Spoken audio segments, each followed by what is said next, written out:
بسم اللہ الرحمن الرحیم۔ سلطان الہند خواجہ سید معین الدین چشتی، فارسی نژاد روحانی پیشوا، واعظ، عالم، فلسفی، صوفی اور زاہد نیز اجمیری سلسلہ چشتیہ کے مشہور بزرگ تھے۔ ان کا آبائی وطن سیستان تھا۔ 13ویں صدی کے اوائل میں انہوں نے برصغیر کا سفر کیا اور یہیں بس گئے اور تصوف کے مشہور سلسلہ چشتیہ کو خوب فروغ بخشا۔ تصوف کا یہ سلسلہ قرون وسطیٰ کے ہندوستان میں ہاتھوں ہاتھ لیا گیا اور اس طریقت کو کئی سنی اولیاء نے اپنایا، جن میں نظام الدین محمد اولیاء اور امیر خسرو جیسی عظیم شخصیات بھی شامل ہیں۔ معین الدین چشتی کو برصغیر کا سب سے بڑا ولی اور صوفی سمجھا جاتا ہے۔ خواجہ غریب نواز وہ پہلے بزرگ ہیں جنہوں نے غیر عرب مسلمانوں کو سماع کی طرف راغب کیا اور تقرب الہی کی غرض سے حالت وجد میں سماع کی اجازت دی تاکہ نو مسلموں کو اجنبیت کا احساس نہ ہو اور بھجن اور گیت کے عادی قوالی اور سماع کے ذریعے اللہ سے تقرب حاصل کر سکیں۔ معین الدین چشتی کی ابتدائی زندگی کے متعلق بہت کم معلومات دستیاب ہیں، البتہ جب انہوں نے ہندوستان کا سفر کیا تو اس وقت ایشیا میں منگولوں کا قہر برپا تھا، لہٰذا یہ ممکن ہے کہ معین الدین چشتی نے ان سے بچنے کے لیے ہندوستان کا رخ کیا ہو۔ انہوں نے سلطان التمش کے زمانے میں دہلی میں قدم رکھا، مگر بہت ہی مختصر مدت کے بعد اجمیر تشریف لے گئے۔ اس مقام پر وہ اہل سنت کے حنبلی مسلک عالم اور اہل باطن خواجہ عبداللہ انصاری کی تحریروں سے بہت زیادہ متاثر ہوئے۔ خواجہ عبداللہ کی اخلاق صوفیاء کی حیات و حالات پر مشہور کتاب طبقات الاولیاء کا خواجہ معین الدین چشتی کی شخصیت اور ان کے ظاہر و باطن کو سنوارنے میں اہم کردار رہا۔ اس کتاب نے انہیں دنیا کو دیکھنے کا نیا نظریہ دیا۔ اس زمانے میں وہ اجمیر میں صاحب کرامت بزرگ کے طور پر مشہور ہونے لگے۔ وہ بیک وقت معلم، واعظ، مبلغ، روحانی پیشوا اور صاحب کرامت بزرگ تھے۔ خواجہ معین الدین چشتی اپنی تمام خصوصیات کی بنا پر ہندوستان اور برصغیر کے سب سے بڑے صوفی اور بزرگ کی حیثیت سے جانے لگے۔ آپ 14 رجب 536 ہجری بمطابق 1141 عیسوی یا بروز پیر 14 رجب 530 ہجری بمطابق 1135 عیسوی کو جنوبی ایران کے علاقے سیستان میں خراسان کے نزدیک خنجر گاؤں کے ایک امیر گھرانے میں پیدا ہوئے۔ معین الدین کا بچپن میں نام حسن تھا۔ آپ نسلی اعتبار سے نجیب الطرفین صحیح النسب سید تھے۔ آپ کا شجرہ علی ابن ابی طالب سے جا ملتا ہے۔ آپ کے والد سید غیاث الدین امیر، تاجر اور بااثر شخصیت تھے۔ سید غیاث الدین صاحب ثروت ہونے کے ساتھ ساتھ ایک عابد و زاہد شخص بھی تھے۔ دولت کی فراوانی کے باوجود معین الدین چشتی بچپن ہی سے بہت قناعت پسند تھے۔ معین الدین کی والدہ کا اسم گرامی بی بی سیدہ مہانور ہے۔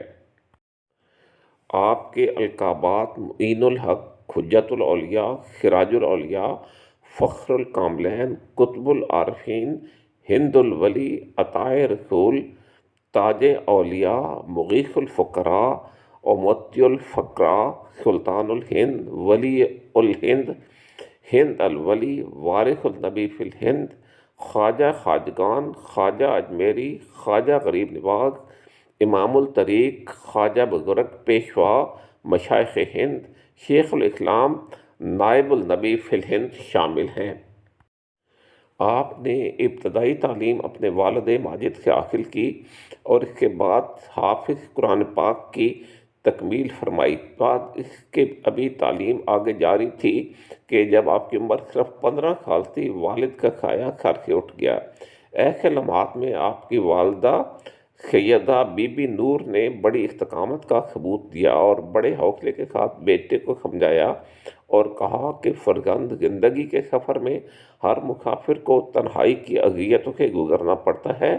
اگر تم ابھی سے اپنی تکلیفوں کا ماتم کرنے بیٹھ گئے تو زندگی کے دشوار گزار راستے کیسے طے کرو گے؟ تمہارے والد کا ایک ہی خواب تھا کہ ان کا بیٹا علم و فضل میں کمال حاصل کرے، چنانچہ تمہیں اپنی تمام تر صلاحیتیں تعلیم کے حصول ہی کے لیے صرف کر دینی چاہیے۔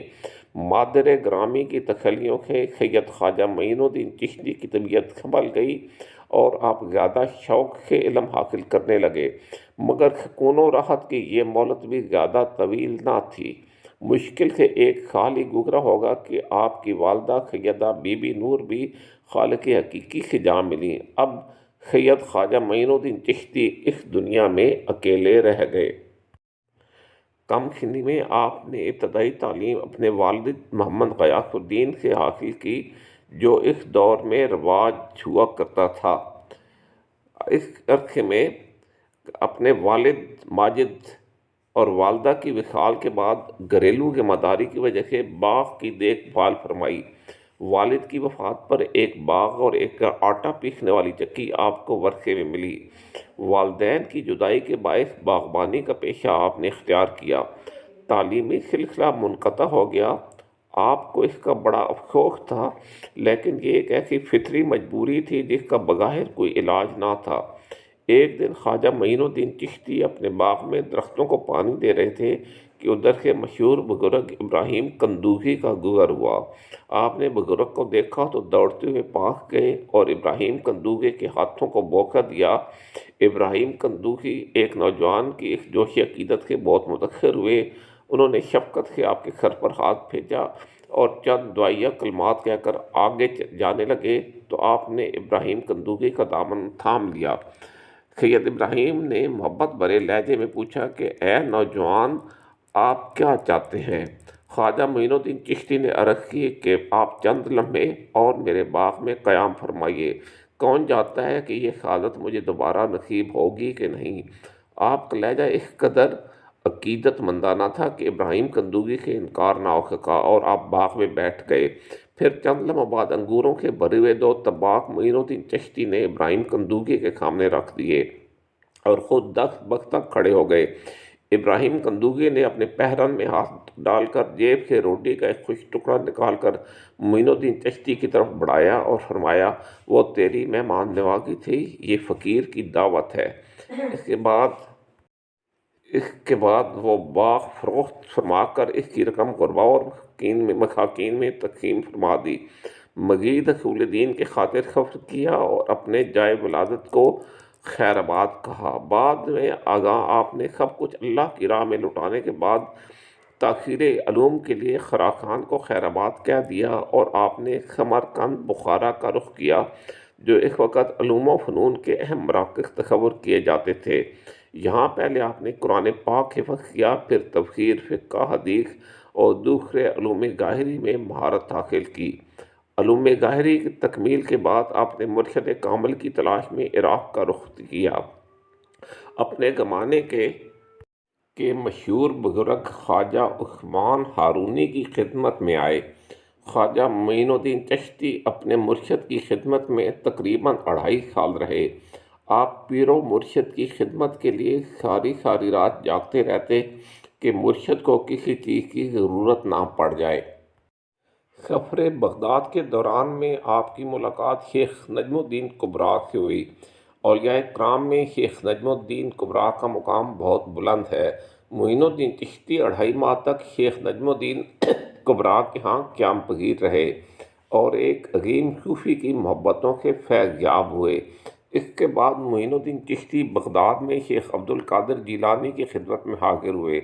کچھ عرصہ یہاں قیام کیا، پھر آپ تبریز تشریف لے گئے اور وہاں خواجہ ابو سعید تبریزی سے فیض حاصل کیا۔ ابو سعید تبریزی کو تصوف کی دنیا میں ہماگیر شہرت حاصل ہے۔ چند دن یہاں گزارنے کے بعد آپ اصفہان تشریف لے گئے۔ وہاں مشہور صوفی بزرگ شیخ محمود اصفہانی کی محبت سے فیض یاب ہوئے۔ جب آپ اصفہان سے روانہ ہوئے تو قطب الدین بختیار کاکی، جو ابھی نوعمر تھے، آپ کے ساتھ ہوئے، جو بعد میں تاجدار ہند کہلائے۔ آپ گنج شکر بابا فرید کے مرشد اور نظام الدین اولیاء کے دادا مرشد ہیں۔ بہرکیف معین الدین چشتی اصفہان کے خرقان تشریف لے آئے۔ یہاں آپ نے 2 سال واقف فرمایا اور ہزاروں انسانوں کو راہ راست پر لائے۔ پھر ایران کے شہر اختر آباد تشریف لے آئے۔ ان دنوں وہاں ایک مرد کامل سید شیخ ناصر الدین قیام پذیر تھے، جن کا 2 وقتوں کے سلسلہ بایزید بستامی سے جا ملتا ہے۔ چند ماہ یہاں سید شیخ ناصر الدین سے روحانی فیض حاصل کیا، پھر ہرات کا قصد کیا۔ یہ شہر ایرانی سرحد کے قریب افغانستان میں واقع ہے۔ یہاں خواجہ عبداللہ انصاری کے مزار مبارک پر آپ کا قیام تھا۔ بہت جلد سارے شہر میں آپ کے چرچے ہونے لگے۔ جب بات حد سے بڑھ گئی اور خلق خدا کی ہر لمحے حاضری کی وجہ سے وظائف اور عبادت الہی میں فرق پڑنے لگا تو آپ ہرات کو خیر آباد کہہ کر سبزوار تشریف لے گئے۔ آپ نے 1229 یا 1230 عیسوی میں 103 سال کی عمر میں وفات پائی۔ آپ کی تصنیفات میں انیس الارواح، گنج اسرار، دلیل العارفین، بحر الحقائق، اسرار الواصلین، رسالہ وجودیہ اور کلمات خواجہ معین الدین چشتی اور دیوان معین الدین چشتی شامل ہیں، جس میں فارسی میں غزلیات ہیں۔ پلیز سبسکرائب کا بٹن دبا کر میرا چینل سبسکرائب کریں۔ اس میں آپ کو اسی طرح کی اور معلوماتی ویڈیوز ملتی رہیں گی۔ Thank you.